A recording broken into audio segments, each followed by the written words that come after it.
The King and the Iron Will.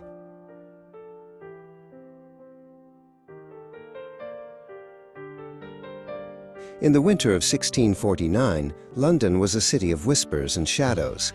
The Great Hall of Westminster, usually a place of celebration, had been transformed into a cold, cavernous arena of judgment. For the first time in history, a king was to be tried by his own people. Charles stepped into the hall, his silver-topped cane clicking against the stone floor. He looked not like a prisoner, but like a man who believed the very stars had placed him on his throne. From the high benches, a man with eyes like flint watched the king's entrance. Oliver was not a man of silk or crowns. He was a man of iron and prayer.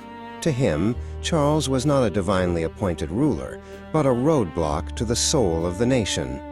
Oliver had orchestrated this moment with the precision of a general, convinced that the only way to save England was to break the crown. The president of the court, John, stood to read the indictment. His voice echoed through the rafters, heavy with the weight of revolution. He accused Charles of being a tyrant who had bled his country dry, a traitor who had conspired against his subjects, and a murderer who had fueled a devastating civil war.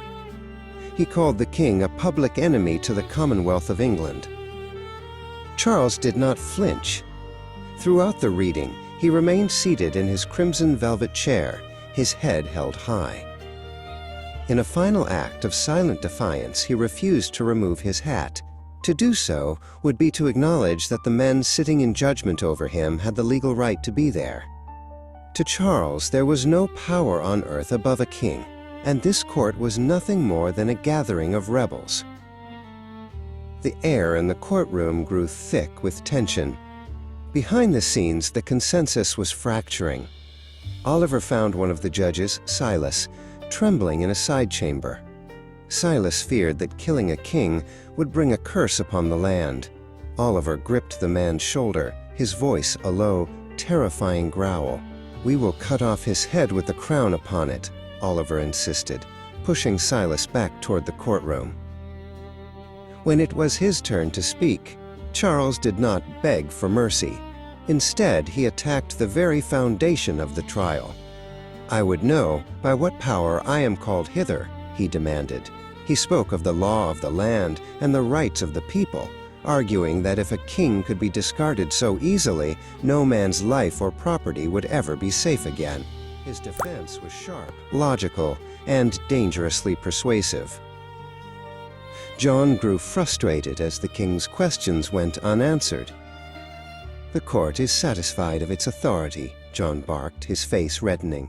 Charles laughed, a dry and bitter sound.